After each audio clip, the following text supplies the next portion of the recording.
Welcome out to another episode of It's All Been Checked Before. This time, cause and effect. Yeah, cause and effect on this episode of It's All Been Checked Before. Speaking of cause and effect, we're the cause and you affect change on it. Go to patreon.com/IABD. Donate. Upgrade the quality of the show. You might get rid of me as a co-host by your contribution. Maybe, at least for a week, contribute enough. But either way, you help us, you help the network, the entire IABD Presents.com network. And you get access to the entire network, not just IAB TV, but the IABD Radio Hour and all the cool stuff they're doing over there, including something called Universe Journeys, which is very similar to what we do here. It's that, what it is? It's that cause and effect. Cause and effect. It's all been trekked before. Welcome out to another episode of It's All Been Trekked Before. Your regular hosts are here. This is Steven. And Keith. Jimmy-Jerome. Welcome out to another episode of It's All Been Trekked Before. Your regular hosts are here. Sorry, guys. Got distracted. Oh, okay. I get it now. Yes. Okay. I hoped somebody would go with it, but it's okay. I forgot. Oh my god! It took. I thought that was like. I thought you actually messed up something you were saying. You're like, I messed up Jerome. Okay, we're going again. But yeah, no. We're here to talk about cause and effect. First impressions. When I heard what the episode title was going to be, I was kind of excited because it's probably going to be like I figured it was going to be like a time travel episode or something, or the time, one of the time loops. But I think there's going to be at least another one that is a little bit more exciting than this one. I think I still liked it, because of that type of premise, if nothing else. And I'll leave it at that for the moment. And as I do now, I went and looked at I looked at Star Trek lists, all the different fan signs, and this is a very highly regarded episode. I don't think it hung the moon, to use something Colleen often says. I don't think it hung the moon, but I did enjoy it. It didn't blow my mind, but I thought as repetitive things go, and I shouldn't say I've got a lot of notes. I don't have that many notes, but as Groundhog Day type things go and stuff, I thought the fact that they changed it a little each time and they did solve the mystery and all that kind of stuff. I think it's tough to have a thing, especially, again, we always talk about they've only got 45 minutes or whatever. I think it's tough to do something repetitive. And even with the way they kind of distinguish it, because you've got to make it, it's got to be the same, but not exactly the same kind of a thing. Yeah, I thought overall it was an enjoyable episode. I'm not going to have a parade for it, but yeah. Yeah, so yeah, I guess I enjoyed it, is what I'm saying. Okay, well, I enjoyed it a lot. I thought it was very exciting. I liked it. And what's more is I've definitely seen this one before. And as the episode was happening, I was getting déjà vu. As I was figuring it out. And when they talked about, and I remembered the way out of the loop about halfway through the episode before they sent the message. So I was like, oh, I feel like I'm in this episode a little bit. I liked it a lot. I was very excited by it. Yeah. Sorry. I know I've seen it as well. I'm pretty sure, but yeah, I didn't really remember the solution per se until they got to it, and it did feel familiar. But yeah, no, the three pip thing, I was like, oh yeah, no, I remember that. I didn't remember what the 3 meant until they did it. I thought that was pretty clever. I have a little bit of complaint about that, but we'll get I can. Yeah, I will be interested to hear that. But I was just going to say that I can see why it would be well regarded in the sense of time loop episodes, because it was there was. It's a 9 out of 10 rating on IMDb. Yeah. This is like a brute force science version of something like that, as opposed to there being one or two people who have to race around the ship and do things and keep having the same encounters, which I love that sort of thing. I love the Groundhog formula, and having physical peril involved as well, and maybe some other challenges like that to navigate. But this was a much more cerebral version of that. And I think that's different than what I think I've seen before. Almost closer to the Buffy thing, but even that was still more of a physical tasks woven in. We open with wow, what an opening! I mean, everybody dies before the opening credits roll, and then after the opening credits, new cast, new ship. I couldn't believe it. What a shocking episode! That's how you do an opening credits. That's how you do that stinger, as opposed to the Outcast, where it's like the probe suddenly went through this hole and it's not there now. Mm-hmm. It was supposed to happen. Yeah, and Jimmy, you in the green room, you had mentioned what an intense opening it was, and you're right, because like lots of times there's dramatic moments, but they're not like that. Not this chaotic. Yeah. And the obviously part of us is like, oh, they're all going to be fine, but it's still upsetting to see the Enterprise explode. And I think in this sense, I've often complained, about Star Trek 3 and all the movies, especially where it's like, well, we got to blow up the Enterprise again. It's like, you guys commit to this way too easily. Wait till the next gen movies. They do it too. Even more so than the original movies. Every movie, you're like, oh, I guess the Enterprise is gone. But in this don't need to watch them now. In this instance, sorry, Stephen. In this instance, though, it's very, it is actually frightening, or it is, scary, frightening, upsetting, yeah, absolutely, yeah, definitely. So we go back after the credits, and we're back at a poker game. We just had a poker game, but you can never have enough poker games, so I'm not complaining. And they're questioning Data's integrity, and I'm like, that's kind of what we've talked about, of how can he avoid stacking the deck? Like, he's got to be whatever, but, it seems to work. I love watching Beverly outbluff Riker. That's such a great moment. It was a lot of fun. Yeah. So fun. Every time they did the poker thing is fun. We've talked about how much these poker vignettes are fun. So Beverly starts to get the deja vu when she's with Geordi. At this point, we don't know what's going on. It could just be flashback to before the destruction. They haven't revealed what's happening. But one of my first notes I wrote down, and this was before I was really remembering this episode, and it was starting to come back just a little bit, was, are his symptoms a sign of what's going on? And yes, they were. But I picked that up the first time through. I was like, oh, this is going to be connected somehow. Means I've watched enough Star Trek. I also thought immediately of me and you, Jimmy, because you and I both had vertigo issues in our lives. Really? And I was like, yep, everything he's describing is right on the money. Yes, absolutely. Yeah, it's a weird thing. And then she's like, you'll both be of you fine. on catwalks and so forth. And I almost fell in a warp engine. Same thing. Thankfully, the lieutenant grabbed my shirt. I really wanted that hypo spray just to take care of it. So we go to the scene of Beverly trimming flowers and hearing voices. We should do some fashion here. Yo, yeah. Fashion. The nightgown was fine. Nice, I guess, but the ribbon in her hair looked very juvenile.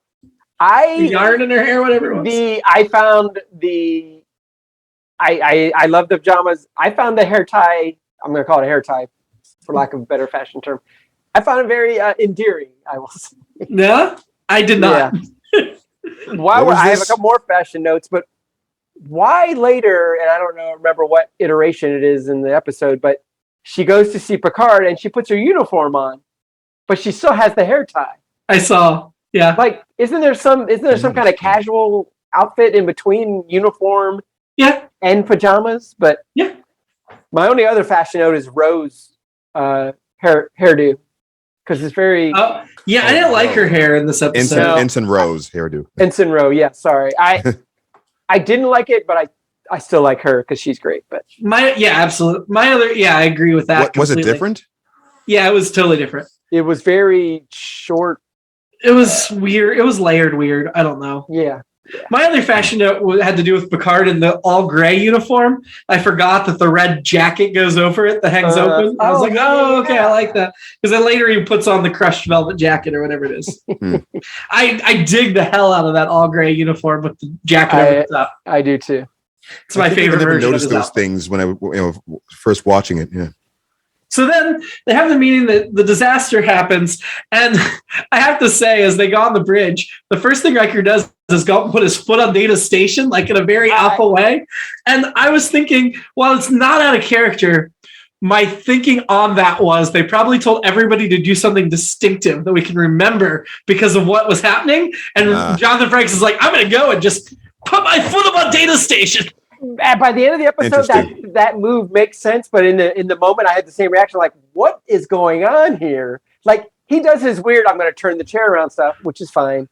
He's also kind of blocking the view of Picard on the view screen. Right, I feel like we've never gotten that view of the console or Data's console and whatever. Maybe we have, or maybe they're different. But yeah, it was just so weird.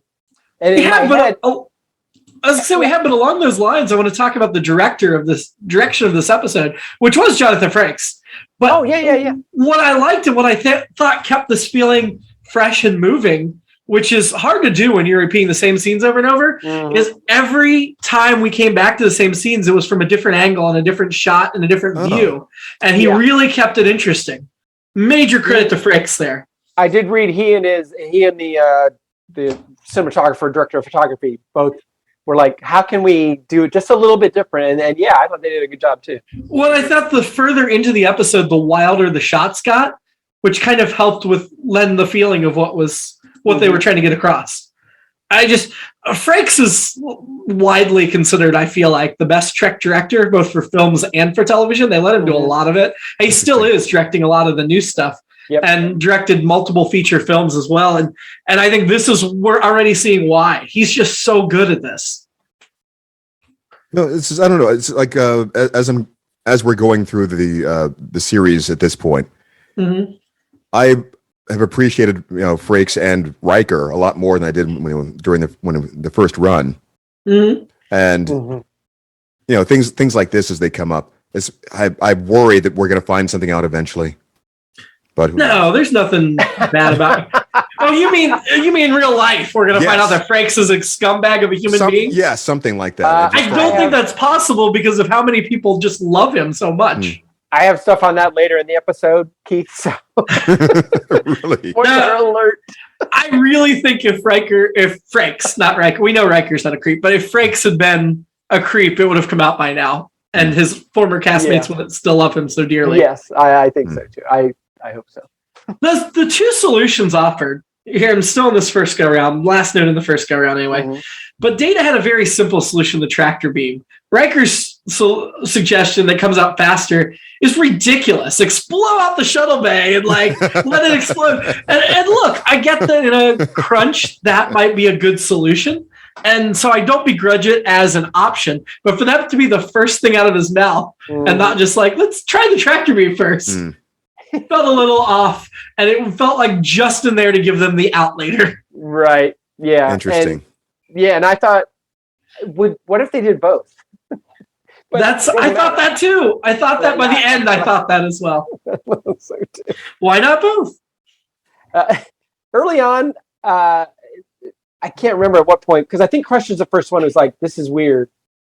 And I wrote, is this another Crusher episode? Which made me think of, and actually, I think in the post episode, we talked about these Crusher episodes haven't, as much as we love Crusher, the episodes themselves usually aren't that great. So was it the dream one before, or she was the bubble, the bubble that was closing in on the ship? Remember Me or whatever. This felt similar in tone to that, except this was a lot better done. Much better. But at the time early on, I'm like, is this another Crusher episode? And made me think of the Family Guy thing, which Keith, you may remember, where I can't remember which specific episode it is, but Peter's like, "Yep, guys, episode. It's a Meg episode. Yep. Here's the remote. I won't blame you if you change the channel." Yeah. So I had the same exact thought, and then I wrote later, "No, it's not a Crusher episode, but it is a Crusher episode, but it's a good Crusher episode. If it's anybody's episode, it's a Crusher episode." But yeah, right. So we go back to the second iteration, which is at least the third we know because we saw the explosion and the cold open. Right. But Beverly and Riker are both given deja vu. And that's cool as they're starting to figure it out. But what bothered me is that first poker sequence was so long and extended and great. No complaints about that. Mm-hmm. But she was called to sickbay for Geordi at the end of that big, long, extended sequence. And every time they went back, the poker was by necessity shorter, and she was still called at the end every time. Right. And so Geordi kept getting to the sickbay much quicker every time. And that bothered me. I'm sorry. It just did. I'd rather we not see them call her to the sickbay. We just leave them in that discussion, and then we jump to the sickbay instead of... I see your point, but at the same time, there's also, I could come up with an excuse for it, which would be that things are happening differently on the ship as well. They're happening faster. There's nothing else that would indicate they're happening faster. Well, I guess you could make the argument that so they were. And if the loop was closing and getting faster each time, then how do you explain Captain Bateman that's been in it for 80 years? I'm going to do... No, I've got an explanation for that one. We'll get to there in a minute. Okay. But just like, we never see like a timeline for them getting to the bridge. it's always, I mean, the events, the deja vu could be speeding things up for other people. They could be doing things in a different sequence or saying things differently. Yeah. Yeah, I think that's what I was going to say, Keith. I think maybe every time it goes again, the first time Geordi's like, I don't need to go to sick bay. And then eventually he's like, I'm going to sick bay. And then each successive time he decides earlier that, you know what, I shouldn't wait around. But I think that's plausible, but I think without any evidence of that being making on screen, it feels off. Right. But it's like just normal chaos or whatever. I mean, just like the idea, just random little differences that might happen. If one little thing happens to be the slightest bit off, it might make it longer, it might make it shorter. You don't know. So you're right, except that nothing else moved that way in the episode. So that's where how do you know that nothing moved? We don't know the rest of the shit. To go back to last week, I would have loved it if different iterations Geordi had a beard and then didn't have a beard. It would not make sense, but I like it too. What were we about to talk about? Oh, yeah. I'll wait till we get to that part at the end, but I think I have an explanation for it at least. I do like how seriously Picard takes Beverly when he comes to her. So we go back around again. Beverly knows all the cards, as do Worf and Riker. That's getting really interesting, which does make you wonder how come Bateman never noticed anything was happening. But anyway. Who? And then I wrote the next note I had was, yep, the visor's part of it. Called it way back then, even though I may have remembered it and just forgot. Why? I still wasn't completely sure when Beverly heard the voices, why she was hearing all 1,000 members of the crew speak. Right. At the same time. Like, it's not like there's ever any moment on the ship where they're all talking at once. Well, and I also feel like I get where they're going with that, but I feel like the room's generally on the, like, I don't think you hear the person next to you. It's not like apartments we've lived in where it's like you can hear everything next door or whatever. I feel like the Enterprise is very, let's just say Keith can record his voiceovers there and not have to worry about people interrupting them. I feel like they're, what's the word? Acoustically. They're very good acoustically, and you wouldn't hear things from other rooms. But maybe I could be wrong. No, you're right. They have an open door policy, so maybe like, you know what? It's a commune. We all... No, I think everybody else. If you tried hard enough, you could probably think of a reason or a scientific reason why that would be happening. This overlap, like it could be some sort of space-time positioning. Oh yeah. It could be variances, and you know, it's like that scene in Matrix 2 when you had all the Neo screens up and like little variances of people saying something. Yes, that makes sense. Would you hear everybody from this, everybody else on the ship at the same time at any one location? What were these other people hearing? What was the source of the recording exactly? I mean, there are little things. The recordings. Like, why are there turkeys on the? No, at some point, how did Data get the? I missed that. How did Data get the sample to isolate? That Beverly pulled out a tricorder and recorded it. Okay. So yeah, I don't know. I feel like if you spent like maybe a few more seconds on explaining how it was picking it up or something, that would have... Yeah, I'm not sure we needed that. It may have been an unnecessary element. I guess the main thing we got out of it was you heard Picard ordered the abandoned ship, so they knew they were heading for destruction. But that's I feel like you could I feel like you didn't need to know they were heading for destruction just to establish they're in a time loop, which they could have done without it. Would have worked fine. Yeah. I guess it makes everything a little more urgent if they know they're going to die. But yeah, no, I think that Patrick Stewart screaming abandoned ship and all that. That's the most scary thing ever, because that guy's usually like right here, like, but when he's like screaming, that's what really sells that just to go back. Like, I'm like, all right, I got to get the hell out of here. I really don't want to spoil anything for you, Steven, but every time we get these moments now, I swear I have PTSD from sitting in the movie theater and watching the Enterprise be destroyed for real. Like, eventually this Enterprise is going to be destroyed in the movie.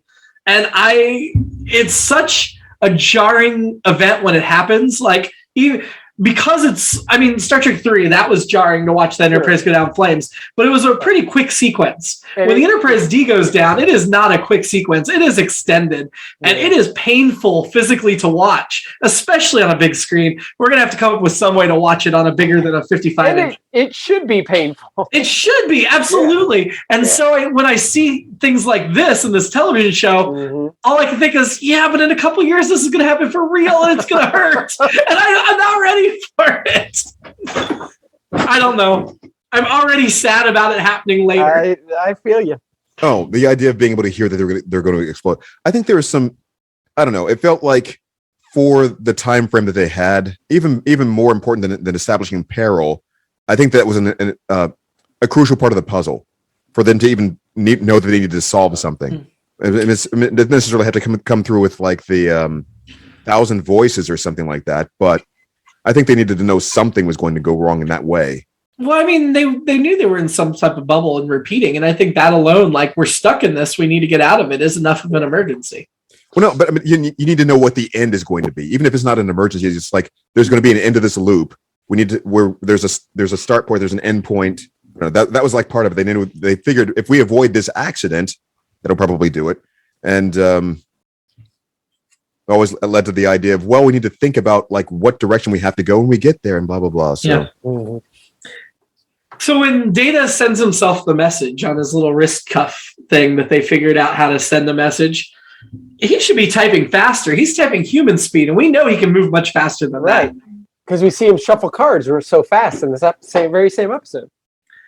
Also, the 3, that's a stretch to me because Data has 3 pips too. Even though they're not 3 solid, one's hollow and 2 solid. He's got 3 pips too. I don't feel like it was a very good clue. Couldn't he have gotten Will or Riker? It's just 4 or 5 letters instead of... Yeah, I wanted it to be something else. Like, it justified like that insane move that Riker made and everything, but I agree with you, Jimmy. Like, it's kind of the thing I've talked about before. It's like, oh, what's the payoff going to be? It's like, oh, that's what tipped him off. But it's a little bit of a leap.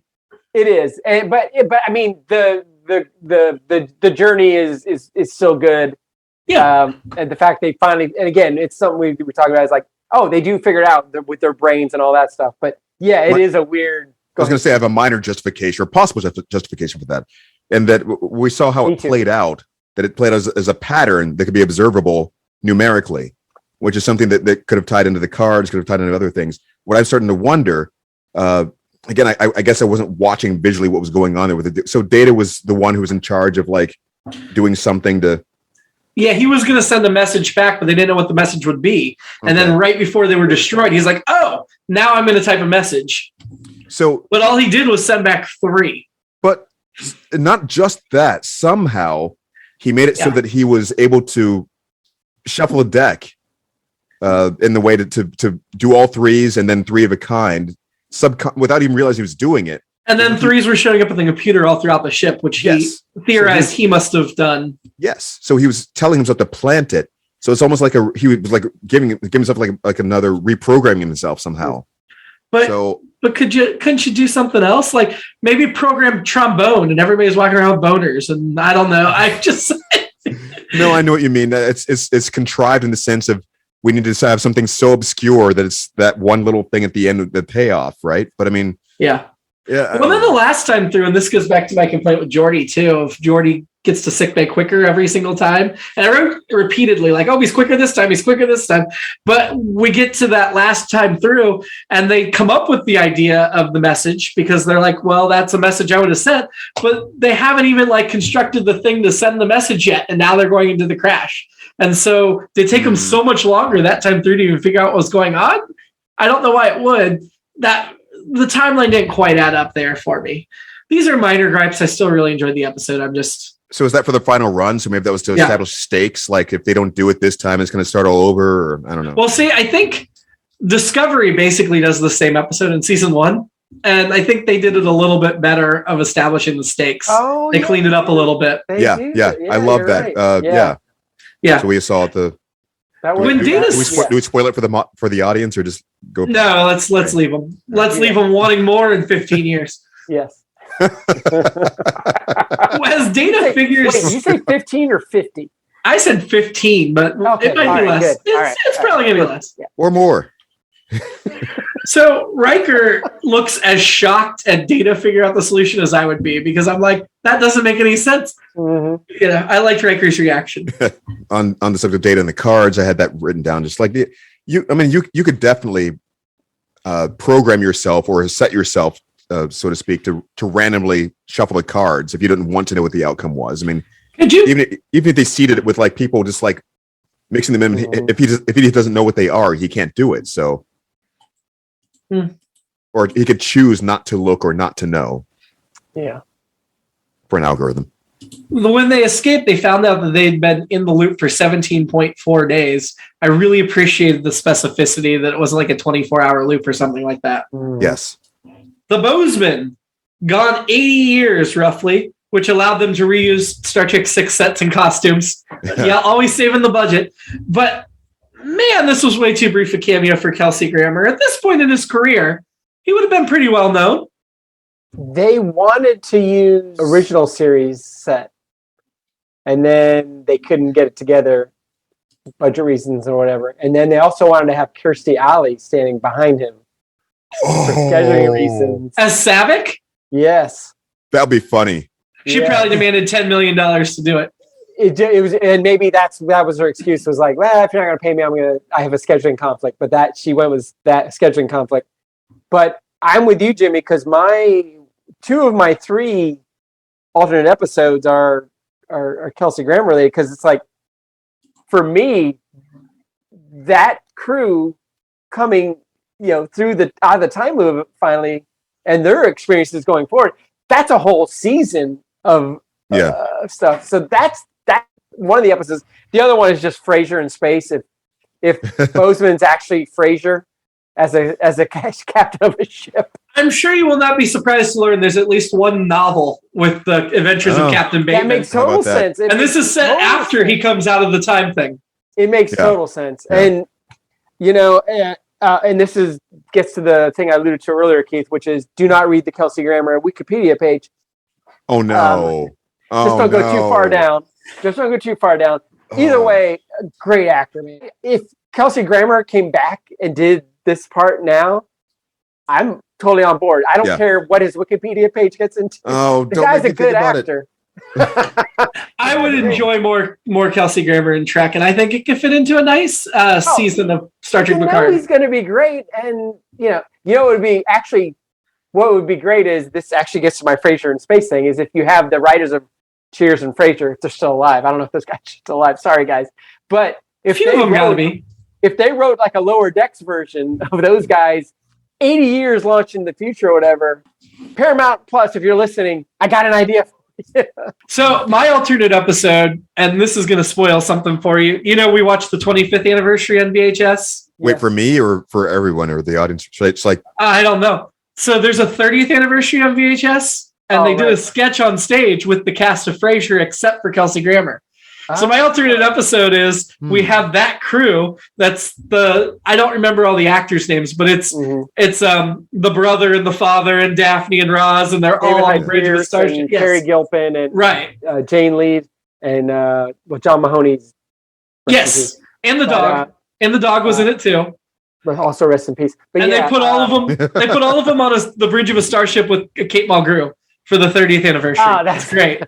So we'll watch that when we get to it. So Frasier, the series, premiered in September 93. And this aired in 92. Yeah.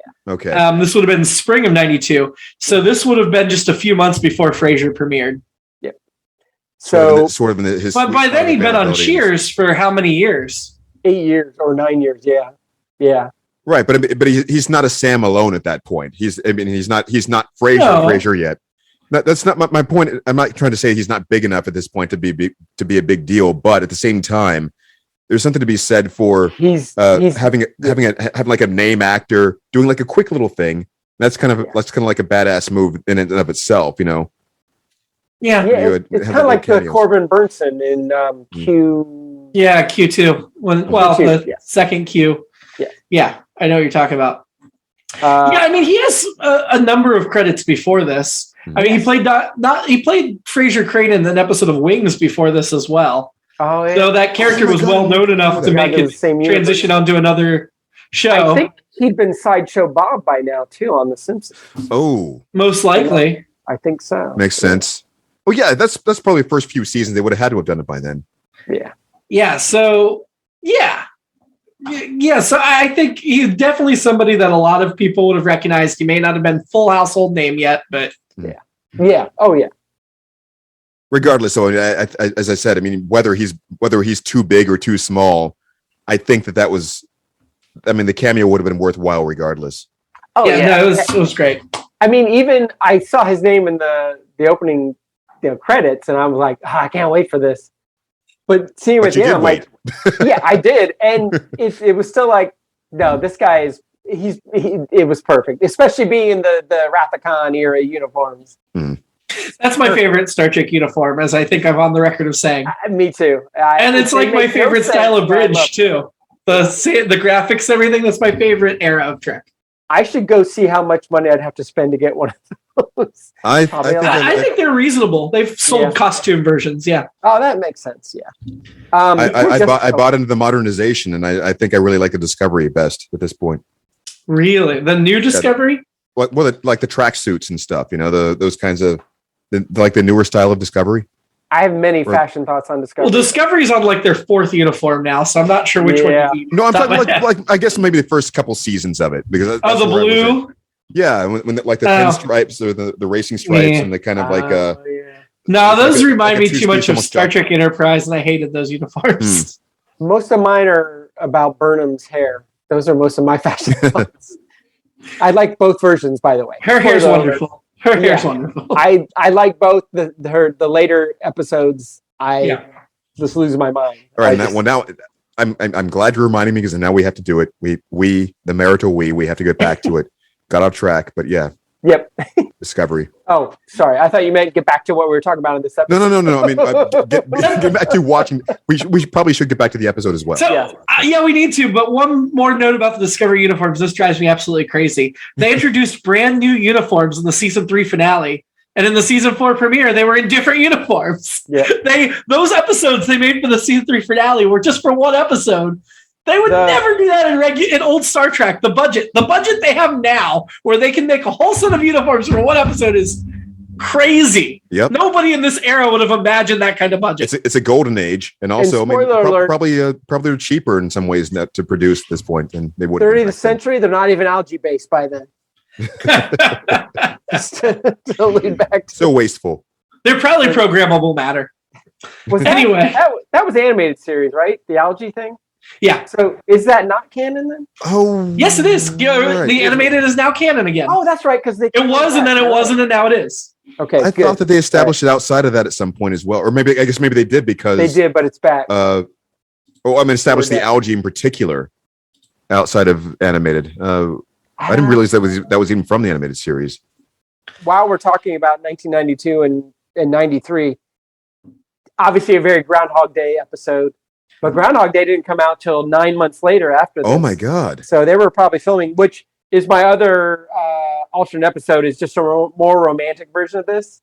And I don't know who the leads are. I'm guessing Crusher and Picard. Yeah. But yeah, but my other thing, Cause and Effect, another very generic title. The broken glass. Remember, Crusher kept breaking that glass? Even when she moved it, yeah. Yeah, that was very 2001. I don't want to ruin that movie for anybody, but it's 60 years old, or 4 years old at this point. But I haven't finished it yet. No, I'm kidding. But it's it's the very same type of glass from the end of it. And the way she hits it every time is very 2001. I don't know if I can connect it any more than that, because in 2001, that's what makes him finally become the super baby. The next, depending on your 2001 theory, the next jump for humanity happens after that glass gets broken. Just need to watch it again.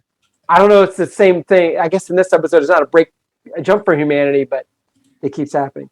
At one point, they mention, I think it's when they're referencing when the time loop starts or restarts, 5 couples engaged in romantic endeavors. I thought that was great. By romantic endeavors, that's definitely a euphemism, right? That doesn't mean they're just going to dinner at 10 forward. That means they're in flagrante delicto, to use the Latin. I know our Latin listeners will understand what I'm saying there. We pretty much already said that. But when Kelsey Grammer shows up and the Bozeman shows up, and I was really like, is there going to be continued? And there wasn't. I'm like, that's the end? To quote Janet Jackson. That should be the beginning, but it was the end. So, well, again, they have to put it in an IMDb as like the. I look forward to that. that as a future Trek series. The last thing is, I think you guys are familiar with the band Gladys Knight and the Pips. Yep. Heard of them. Do you know how many Pips were in the band? 3. Yes. I did not know that, but I just guessed. I assumed. I was pretty sure, but I double checked before I mentioned this. Yeah, 3 Pips. Leaving on that midnight train to Georgia, and that's all I got. Keith, anything else? Well, I didn't write it down, but the time discrepancy as far as the 80-year-old crew.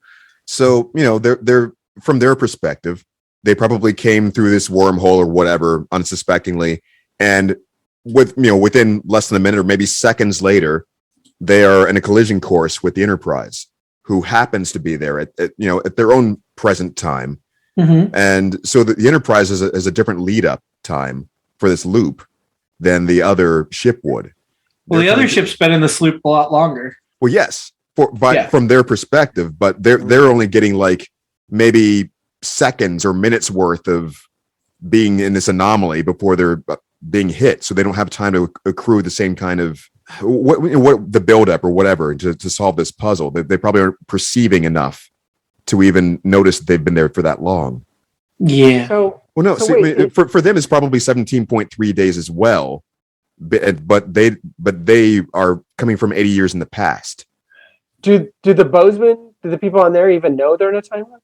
Right, they wouldn't, because for them, that 17.3 days would have been like maybe a few seconds at a time, or maybe a few minutes at a time. See, they're coming forward from 80 years in the past. They haven't been in the loop for 80 years. The time discrepancy or the space time warp took them from the past to this. So they're just coming through the opening and immediately crashing. This goes back to where Tasha Yar comes back.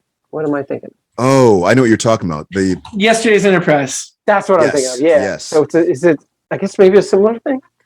In a way, but this was like they're immediately coming through the anomaly and then crashing into the Enterprise. Yeah. Because something about the anomaly is, I guess, locking up their systems.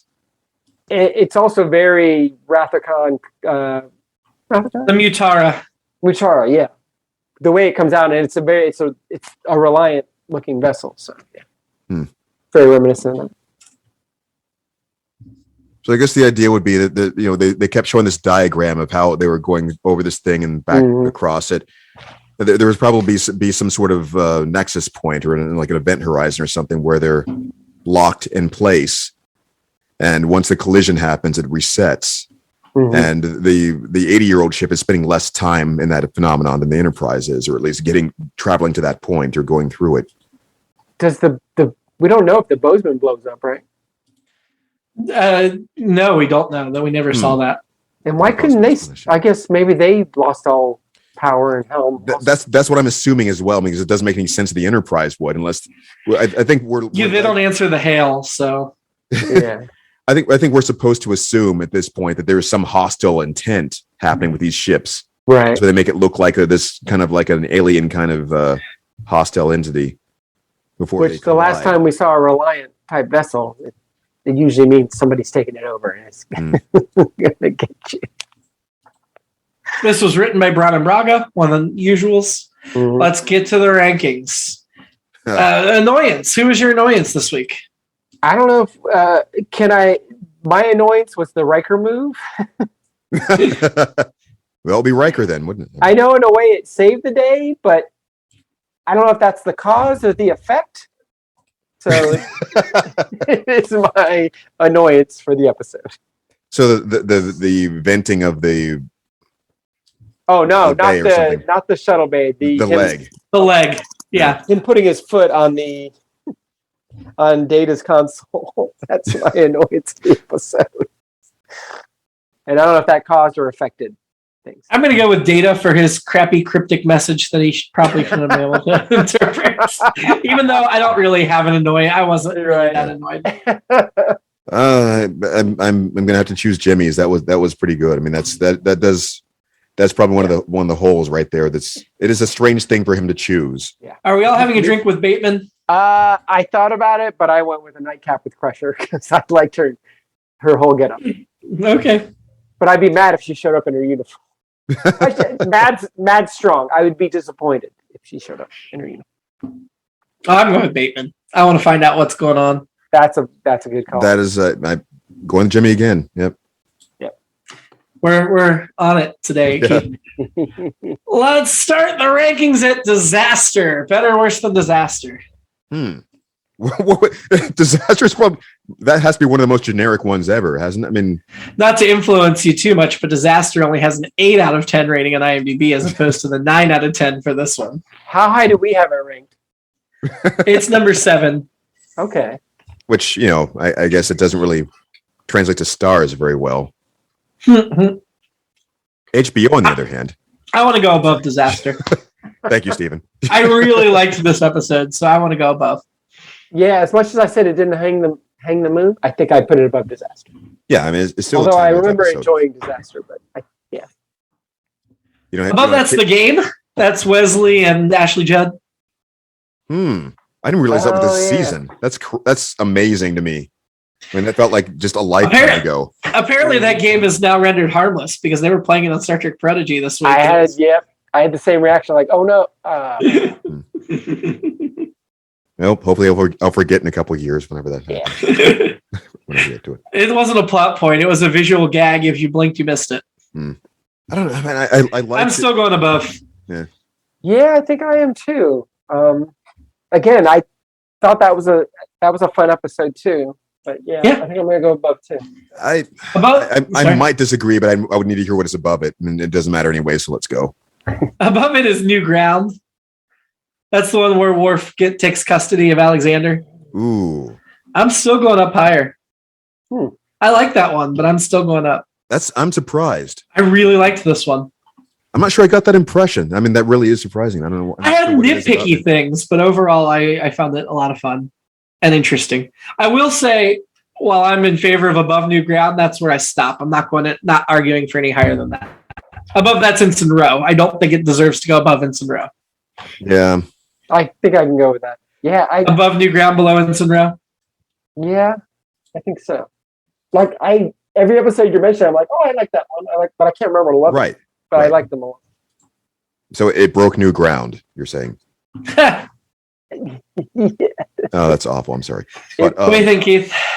Well, I was only going to observe that, yes, it's like every time we mention an episode, I don't really have a good feeling of where it feels like it's going to be in the ranking. And nothing feels like it deserves to go above anything else. It's you said before, this is a good season.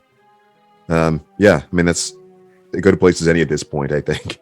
It doesn't feel like it's above Ensign Row, but at the same time, it feels like it could be among the other ones we were talking about just last week. So, yeah, I agree.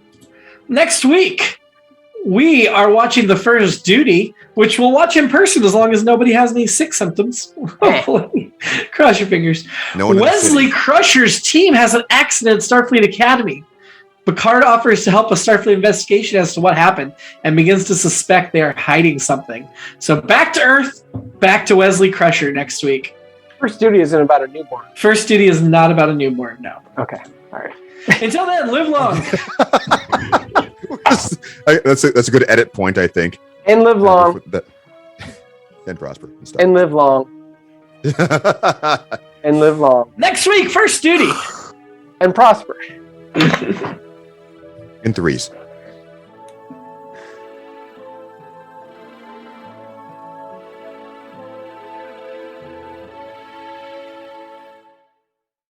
It's All Been Done presents Who's Got the Time?